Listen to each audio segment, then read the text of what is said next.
Madame, Messieurs, bonsoir. En vedette ce lundi, explosion de peur dans la capitale. Le personnel du ministère de la fonction publique évacué et l'immeuble passé au peigne fin. Aux dernières nouvelles, il s'agirait tout simplement d'une pompe à insuline à l'usage des diabétiques retrouvée dans les locaux. Plus de peur que de mal, nous dira Joseph Lé. Le ministre désamorce la panique générale dans le 20h30. Ngambé dans la Sanaga maritime, la forêt tombe sous la loi de la jungle. Guerre ouverte entre exploitants et population, exploitation anarchique et pillage des essences alimentent les tensions. Retentissement de la sonnette d'alarme dans cette édition. Lutte contre le coronavirus, testing de la chicotte dans la sensibilisation. Face au refus du port obligatoire du masque, le gouvernement prescrit la répression. Comment les mairies passent à l'action et à l'offensive? Température dans ce journal. Voilà pour les titres. Un geste barrière, puis un message, et je vous raconte les nouvelles en détail dans un instant.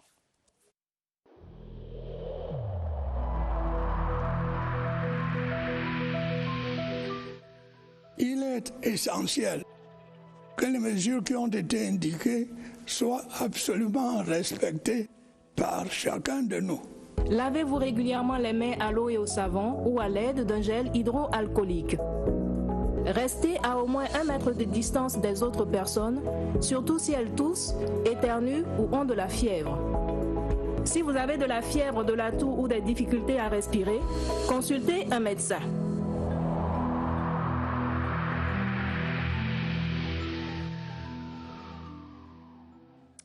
Commençons par cette condamnation du repli identitaire et du discours de haine à travers les réseaux sociaux et les médias.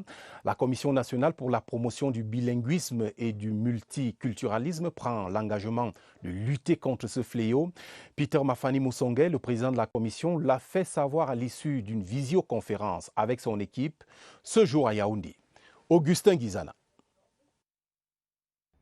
Par visioconférence, la Commission Musonge a envoyé des signaux d'alerte sur la manifestation récente de certains éléments de fragilisation du vivre ensemble harmonieux du Cameroun.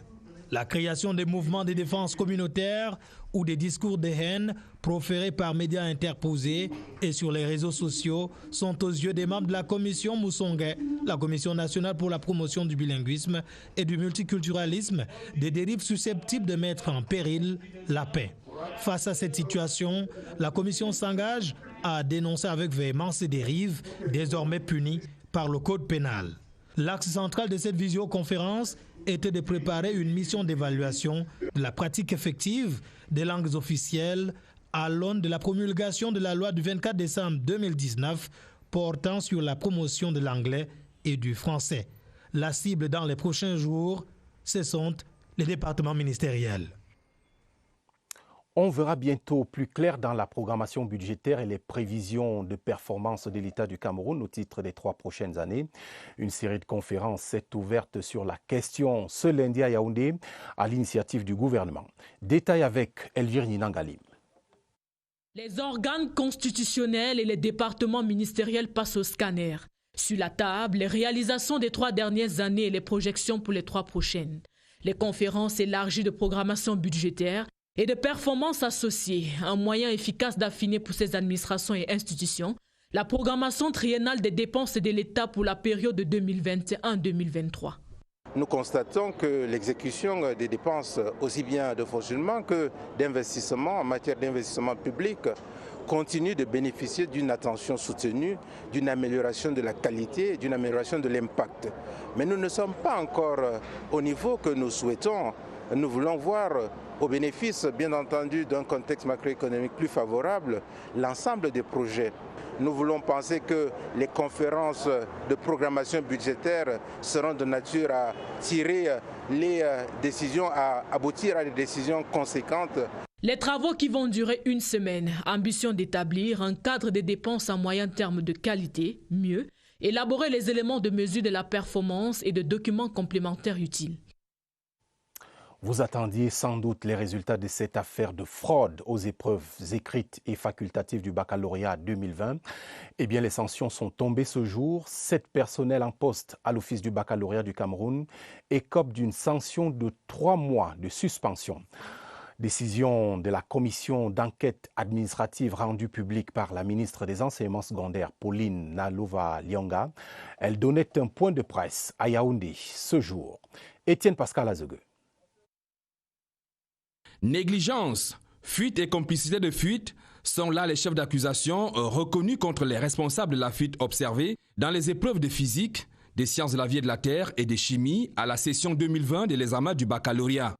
Les mises en cause, 7 au total, sont tous en service à l'Office du baccalauréat du Cameroun. La sentence, au terme de l'enquête administrative initiée par le ministère de l'enseignement secondaire, est sans complaisance. Les personnels du service de reprographie de l'Office du baccalauréat sont à compter de la date de signature de la présente décision et sans préjudice des poursuites judiciaires suspendues pour une durée de 3 mois. Le ministre de l'enseignement secondaire, au cours du point de presse donné dans ses services, va remercier la direction de la police judiciaire, l'Antique et la CONAC, dont l'expertise a permis de faire la lumière sur l'incident.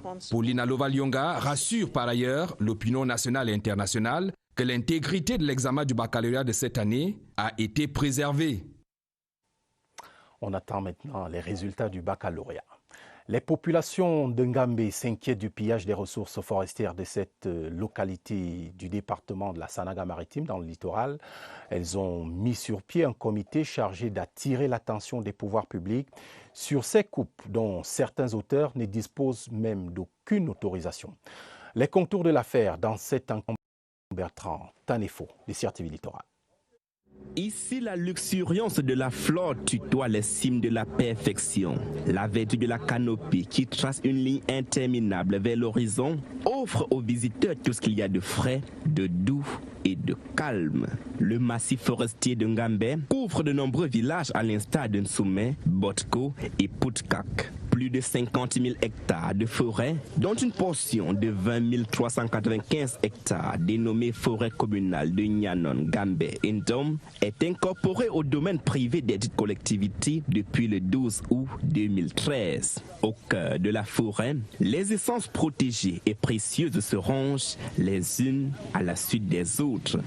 Notre espace regorge des essences très prestigieux.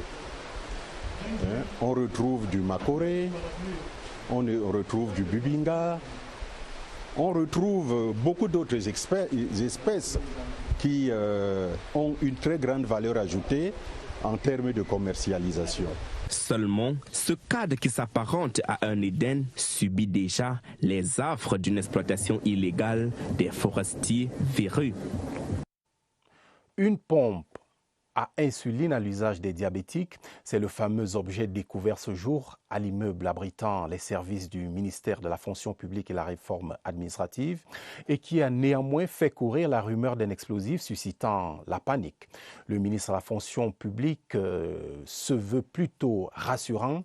Le travail reprend demain sans faute.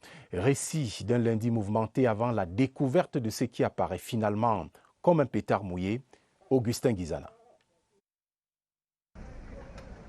Lundi 17 août 2020, 14h. Une ceinture de sécurité inhabituelle serpente le bâtiment abritant le ministère de la fonction publique et de la réforme administrative au quartier Lakayandé. Les grilles du portail sont hermétiquement fermées. L'accès y est interdit. Des images amateurs tournées avant notre arrivée sur les lieux montrent les éléments de force, de défense et de sécurité au contact d'un objet suspect, non encore identifié, mais vite interprété par les usagers rencontrés ici. Le personnel est entré. À un moment donné, on a donc commencé à dire qu'il y a une bombe. Pour avoir le cœur net, nous procédons au recoupement, qui nous conduit sur une réunion de crise que préside le ministre de la fonction publique, entouré de ses plus proches collaborateurs. Un objet suspect a été repéré dans un carton contenant des dossiers administratifs. Mais il y a eu plus de peur que de mal. Joseph Lé rassure les usagers et le personnel de son département ministériel. Le bâtiment a été passé au peigne fin par les spécialistes en la matière et que rien d'autre n'a été constaté. Ainsi s'achève une journée lourde de soupçons de découverte d'un engin explosif improvisé au ministère de la fonction publique et de la réforme administrative. Seule l'enquête ouverte par les forces de défense et de sécurité permettra de faire la lumière sur ce colis suspect. Il ne s'agit donc pas, et vous l'aurez compris, d'un engin explosif comme on a vu circuler abondamment l'information en journée dans les médias sociaux. Sur le front de la lutte contre le coronavirus, le PNUD et la France aux côtés du Cameroun, un important stock de matériel médical d'urgence a été remis au ministère de la Santé publique ce lundi. Comme vous le voyez dans les images, le don d'une valeur de 2,2 milliards de francs CFA a été remis en présence de Alassane Ba, représentant résident adjoint du PNUD, et de Philippe Larieux, le représentant de l'ambassadeur de France au Cameroun. Nous reviendrons plus en détail sur cette information dans nos autres éditions. Un écho dans le dossier de la rédaction ce soir, celui de la colère du Premier ministre Joseph Dion Ngouté face au refus de nombreux Camerounais de porter le masque. Le chef du gouvernement exige une reprise en main par les collectivités territoriales, notamment, et des sanctions de la part des forces de police et de gendarmerie. Petit tour à Yaoundé pour voir comment les maires vont imposer le port systématique du masque dans les espaces publics. Suivons Agnès Solange à Bessolo. Pas de répit pour les contrevenants que l'on retrouve majoritairement dans les marchés où souffle constamment un vent d'insouciance. Nous le faisons au jour le jour. Nous ne cessons de les mobiliser, de les sensibiliser pour le port du masque. La multiplication des descentes inopinées dans les espaces publics participe surtout du long travail d'éducation entamé en début de pandémie et qui se poursuit. Nous sommes en train de nous organiser avec la police municipale pour les déployer auprès de tous les services publics qui devront assurer que chaque citoyen qui accède à un espace public porte effectivement son masque. À l'implication de la police municipale s'ajoute une stratégie de coercition qui visiblement porte ses fruits. Lorsqu'on vous rencontre sans masque, on vous retient jusqu'à ce que vous procuriez un masque. Nous distribuons au plus grand nombre. Nous continuons la sensibilisation en mettant des petites affiches sur les places publiques comme le marché. Et les maires restent sur le pied de guerre pour faire respecter les consignes du gouvernement. Et pour ceux qui seraient tentés de croire que le gouvernement a la main lourde, sachez que plusieurs pays d'Afrique et même d'Europe ont expérimenté la pédagogie de la répression. Le refus du port du masque vaut dans ces pays des amendes, corvées et même des emprisonnements en cas de récidive. Illustration au Maroc, en France et en Italie, dans ce reportage de Franck Evina. Il est universellement recommandé. Pourtant, son port ne fait pas l'unanimité. Face à ceux qui boudent le masque, les autorités devant l'indiscipline et l'insouciance n'ont plus souvent qu'un seul choix, passer à la coercition. Au Cameroun, le gouvernement annonce justement cette étape-là, une phase de répression qu'il serait loisible de mener à la lumière des expériences d'ailleurs. En France, ne pas avoir cette protection dans les espaces publics clos expose à une amende de 135 €, une contravention de 4e classe qui pourrait atteindre les 1 500 €, puis muté en peine d'emprisonnement ou alors peine complémentaire de travail d'intérêt général. En Italie, les autorités de la région de Campanie, dans le sud du pays, se sont voulues plus dures en matière de sanctions financières. Au Maroc, la réglementation punit aussi bien l'usager sans masque que toute personne qui inciterait au non-port du masque. Un arsenal juridique renforcé par des actions de terrain, des contrôles systématiques et inopinés. En France, avec la résurgence de nouvelles contaminations, le gouvernement pourrait intensifier la chasse aux usagers sans cache-nez, à mobiliser la compagnie républicaine de sécurité, un corps spécialisé de la police nationale.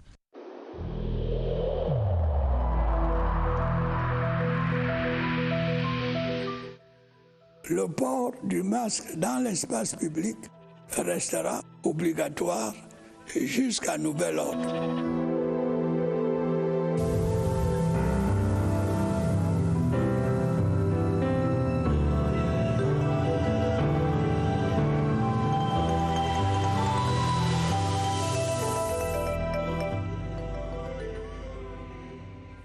Riposte nationale contre le coronavirus, c'est jour de rappel ce lundi. Rappel de la nécessité du respect des mesures barrières. Le docteur Fané Mamat en a fait le nœud de son point de presse donné au Centre des opérations d'urgence de santé publique.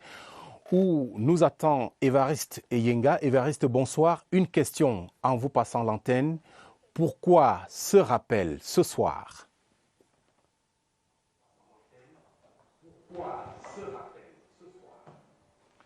Bonsoir Romial, ce rappel parce qu'il y a nécessité justement de revenir au fondamental, l'élément basique de prévention contre la maladie à coronavirus Covid-19 puisqu'il n'existe pas encore de vaccin disponible. Et donc ce qu'il faut c'est plutôt observer les mesures barrières normales alors qu'on est entendu du docteur Fané ce soir et ce en cloche plusieurs reprises.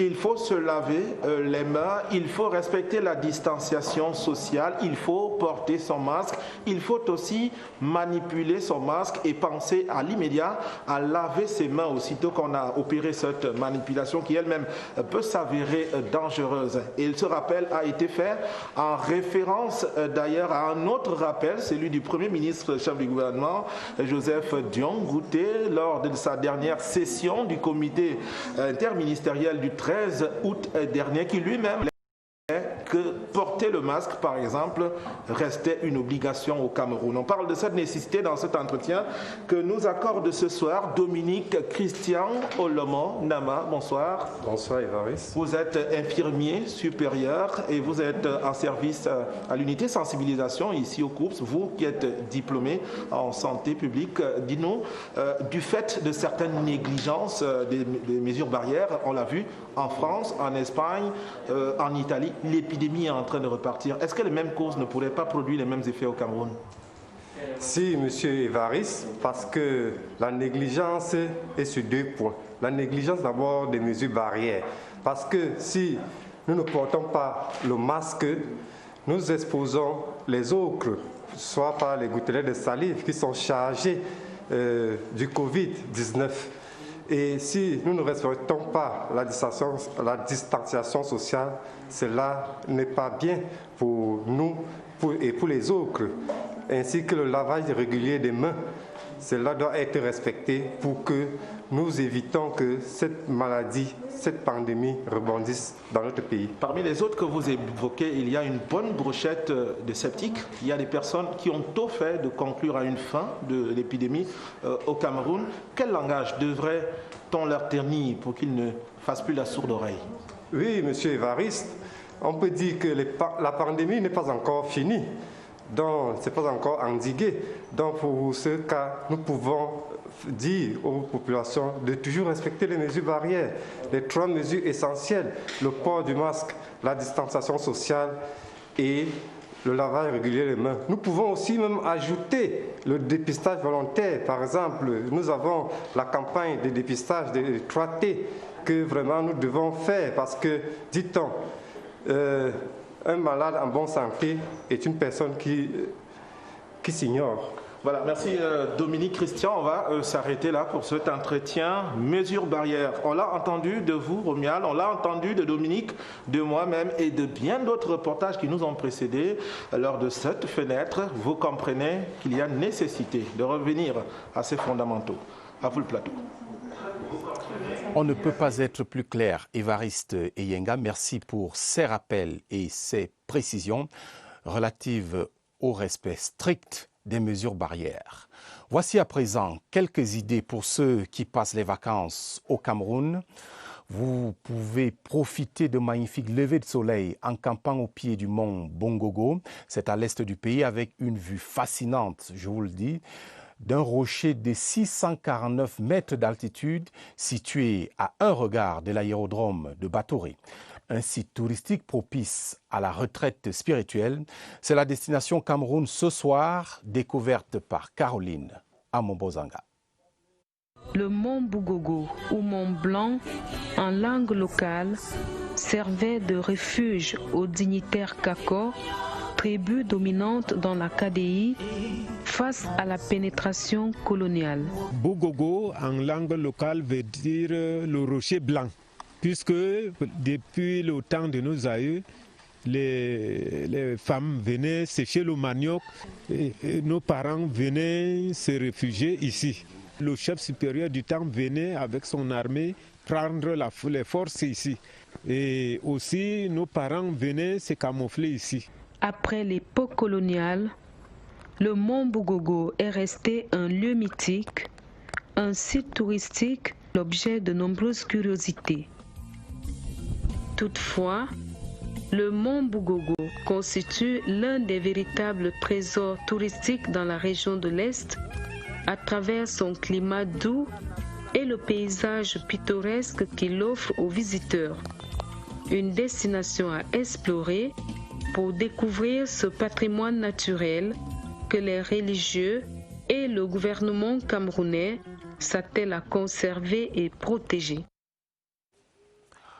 Allons maintenant dans la capitale économique où un outil, la carte biométrique, va désormais révolutionner la gestion administrative à l'université de Douala. Un instrument mis au point par United Bank of Africa. Les deux institutions universitaires et bancaires sont désormais liées par une convention de partenariat signée à Douala où nous retrouvons Georges Cyril Mbon. La convention de partenariat, paraphée ce 12 août au stade Nelson Mandela par United Bank for Africa et l'université de Douala, met en lumière les services informatiques de haut niveau proposés par la Banque panafricaine. UBA Cameroun se positionne comme le leader incontesté de la numérisation des services en milieu universitaire. Ainsi, l'institution financière propose des solutions digitales pour faciliter la gestion académique, administrative et financière de l'université de Douala, notamment avec l'établissement d'une carte biométrique comportant toutes les informations relatives à l'étudiant. Cette carte permettra à l'université de Douala d'avoir la maîtrise de ses effectifs. Le détenteur de la dite carte bénéficiera par ailleurs des avantages sur tout le réseau UBA au Cameroun. Autre avantage de cet accord, la conception par UBA d'un logiciel qui permettra à l'université de Douala d'avoir en temps réel des informations sur la gestion de ses comptes bancaires pour une totale traçabilité de ses fonds. Et la banque est prête à aller encore plus loin dans son partenariat avec la communauté universitaire. Nous comptons mettre en place des facilités qui pourront aider les enseignants et autres personnes d'entrer dans un financement bien réfléchi, en droite ligne avec ce partenariat. UBA envisage également l'accompagnement des étudiants dans leur formation.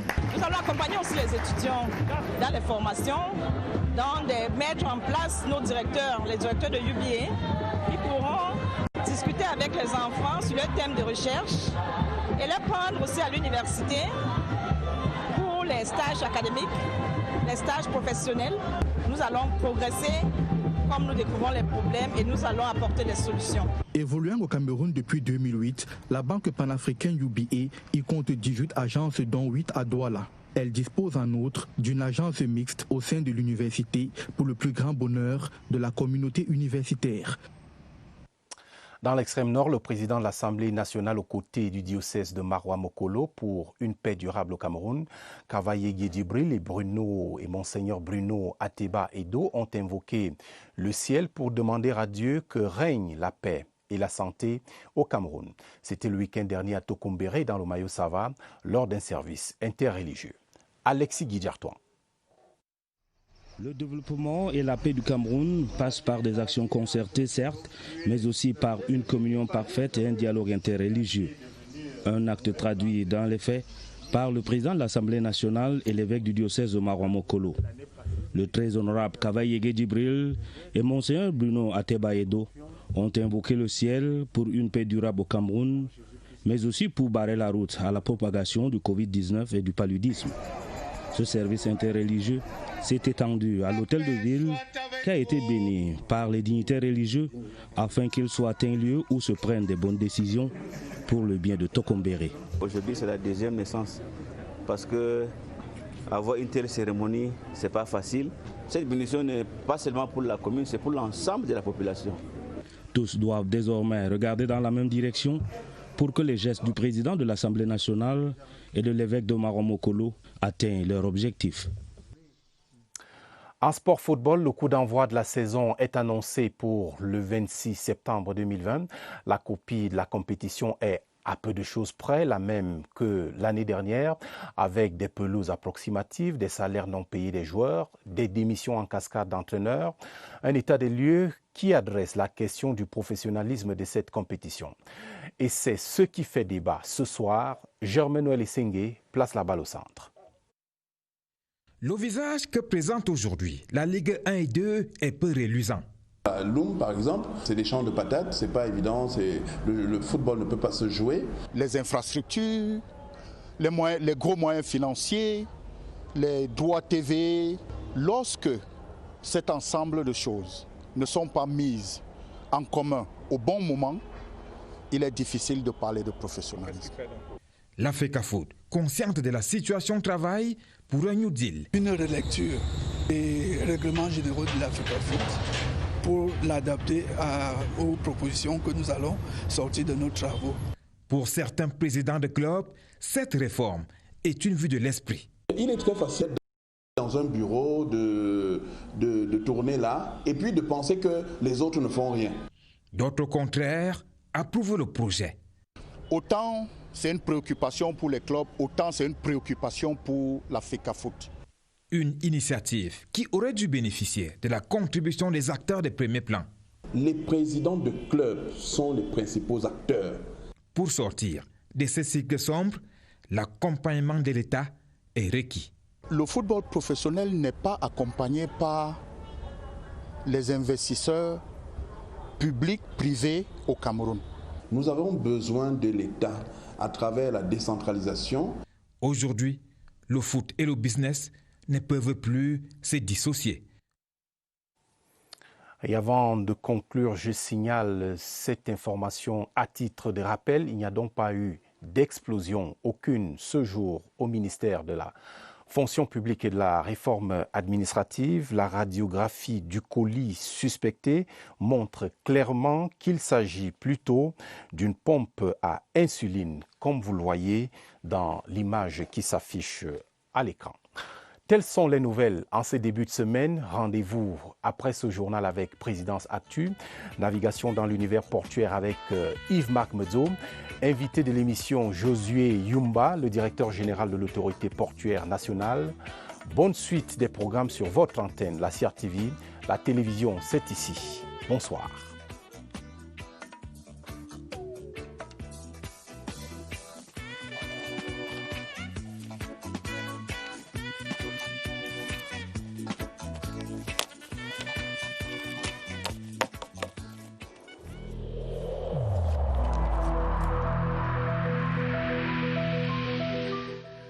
Évitons de stigmatiser ceux qui sont atteints par la maladie.